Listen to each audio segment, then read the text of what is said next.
Salut à tous, c'est Pang de la chaîne, donc bienvenue sur cette vidéo qui aujourd'hui va parler de communication, de problématiques qui émergent au travers du Covid.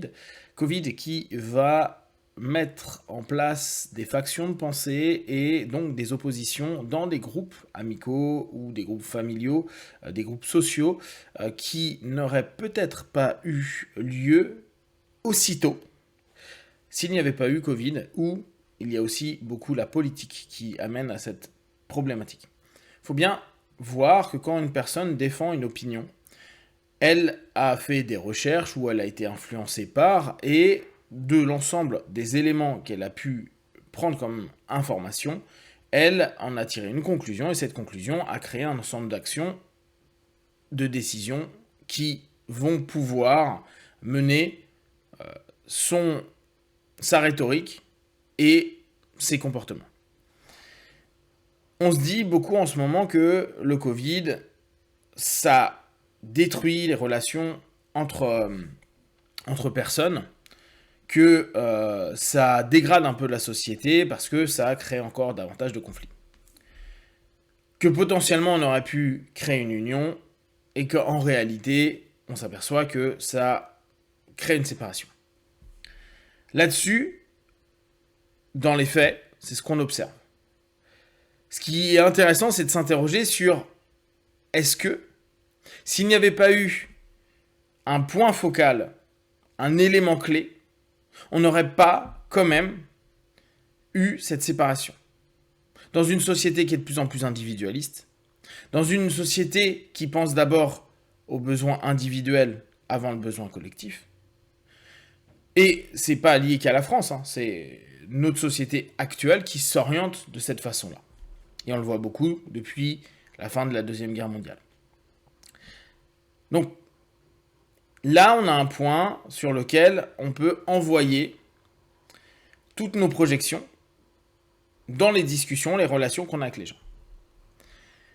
Et beaucoup de personnes doivent jouer les tampons, c'est-à-dire qu'ils sont ni d'un côté ni de l'autre, ils ont leur opinion, mais ils n'ont pas forcément envie de se battre pour ça, et ils veulent un apaisement, justement, cette relation juste, saine entre les gens. Et puis les autres vont défendre leurs idées, leur parti, ou qu'importe ce qui sera mis derrière la rhétorique. Seulement, quand on commence à regarder au-delà simplement de cette focale qui est le Covid actuellement, on se rend compte dans les groupes qu'il y a un vrai problème d'écoute et de respect des besoins. Alors comme je vous le disais précédemment, c'est vrai, on devient plutôt individualiste, je fais une grosse généralisation, et on se dit nos besoins sont ce qu'il y a de plus important. Vous connaissez la pyramide de Maslow, moi je vais plutôt passer sur le process COM, peut-être que vous connaissez ou que vous avez déjà étudié, où il y a un concept de besoins. Des besoins, je ne vais pas tous les répertorier, je vous invite à y aller, mais on va dire besoin de reconnaissance de la personne, besoin de reconnaissance des opinions, besoin de reconnaissance du travail, besoin d'isolement, besoin de stimulation, besoin de sensorialité, besoin de contact. On va avoir un ensemble de besoins primaires qui nous nourrissent, qui nous apportent des strokes. Les strokes, je vous rappelle, c'est des unités de reconnaissance. Et ça nous nourrit et nous permet, dans des interactions avec les autres, d'avoir cette sensation d'exister et de valoriser notre existence. Ce qui se passe dans énormément d'échanges que j'ai pu entendre, ou des personnes qui me disent « Oh là là, entre X et Y, ça devient le bordel », c'est que les personnes entament un sujet comme Covid, qui focalise tellement les notions émotionnelles qu'on peut avoir et toutes les structures qu'on a pu développer au fur et à mesure de notre vie par rapport à des sujets comme la révolte, l'opposition, la liberté, etc., etc., que le sujet mis en place va automatiquement entraîner des transes dans lesquelles on revient sur des éléments hyperpulsionnels et puis surtout nos propres névroses, notre propre problématique. Là-dedans, on pourrait se dire, c'est cette discussion qui crée ce problème-là. Or, quand on observe un peu en extérieur de ce qui se passe, on se rend compte qu'une personne est dans une demande de communication. Elle demande de la communication, par exemple, admettons, quelqu'un arrive avec le sujet Covid, c'est qu'elle a besoin d'une reconnaissance d'opinion. Et les autres sont peut-être en groupe pour d'autres rapports. Besoin de sensorialité, plutôt positive. Besoin de reconnaissance, peut-être d'un travail qui a été fourni. Tiens, je me suis occupé de tel truc pour la sauce, le boulot, la famille, etc., etc. Et l'autre arrive avec un sujet sur son opinion. Moi, je pense qu'il faudrait faire ceci, cela, ou que les gouvernants ou ceci, cela font pas bien. Et là, d'entrée, il y a quelque chose qui ne peut pas être accepté. On n'est pas dans la même recherche, dans le rapport qu'on va avoir. Le rapport, je vous rappelle, que ce soit en hypnose, en PNL, c'est ce moment où on va se trouver un rythme commun pour après aller dans un échange, même si parfois il se déséquilibre au fur et à mesure. Mais ce rythme commun, il est important. Autant on pourrait amener Covid en disant c'est un sujet commun, sauf que c'est comment c'est amené qui répond à un besoin. Si j'emmène le sujet Covid pour simplement mettre en avant une opinion et que mes interlocuteurs sont dans des besoins différents, des besoins de contact, ce que Covid paradoxalement empêche d'une certaine façon, des besoins de sensorialité, de stimulation positive. Cet élément, la manière dont c'est amené, va créer une rupture, une incapacité à un moment donné à créer ce que souvent on appelle du mirroring, de la synchronisation avec les autres.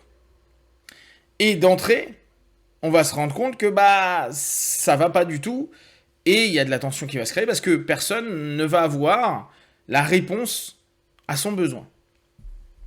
Ce qui est d'autant plus intéressant, c'est que, avec ou sans le sujet Covid ou les sujets politiques, ça arrivait énormément dans les groupes. Les besoins, on a toujours les mêmes.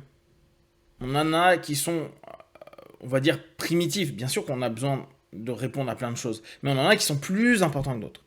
Et en réalité, ce qu'accélère le Covid, c'est cette notion où les gens mettent en avant beaucoup plus facilement leurs besoins et ne prennent de moins en moins d'attention aux besoins de l'autre. Ce qui, d'une manière ou d'une autre, serait arrivé dans quelques semaines, quelques mois, quelques années. C'est juste un accélérateur. Quand beaucoup veulent une unité, et Akhenaton avait écrit un article là-dessus, à dire on aurait pu créer une unité entre les gens. Moi, je pense pas. Je pense que ça a juste mis en avant qu'on a des besoins différents et que les groupes dans lesquels on est ne répondent pas forcément à nos besoins. Et bien sûr, il y a l'individualisme, mais il y a aussi tout simplement les personnes qu'on a choisies. J'en parlais il n'y a pas longtemps et on me disait, mais l'amitié, c'est souvent avec des personnes qui sont à proximité. Et les plus grandes amitiés, celles qui durent longtemps, sont souvent avec des gens qu'on a connus petits. Et d'ailleurs, ça a été prouvé. Au départ, on ne choisit pas notre cadre social, notre cadre sociétal, les personnes systémiques qu'on va rencontrer. Donc, au bout du compte, on s'est adapté. On connaît les besoins de l'autre, on connaît ses susceptibilités, on sait ce qu'il veut, ce qu'il a, etc. Mais actuellement, vu qu'il y a un épuisement, on a une aptitude qui est beaucoup moins importante à accepter le besoin de l'autre et ne pas avoir la sensation que nos besoins sont respectés. Et donc, c'est plus un échange.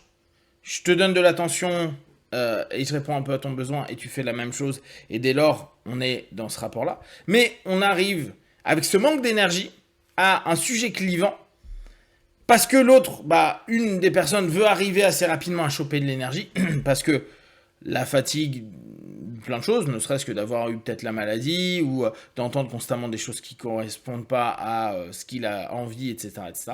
Ce qui va emmener cette notion de non-attention de l'écoute de l'autre, centrage sur soi, prise, voire hold-up de stroke potentiel des autres, et on crée de la mécommunication, si on reprend des concepts de process, et on se rend compte que les groupes se séparent, se déchirent, parce qu'il n'y a plus l'attention et l'envie de faire attention. Et puis en plus, vu qu'on s'aperçoit que plus on les voit, moins on a d'énergie, moins on a envie d'y retourner, et moins on fera attention, parce qu'on aura créé un ancrage qui va être tellement important versus l'ensemble des ancrages dits positifs, mais qui en fait ne répondaient pas complètement aux besoins qu'on avait à l'époque, mais on s'en rendait pas compte. Et à ce moment-là, il y a rupture et problème.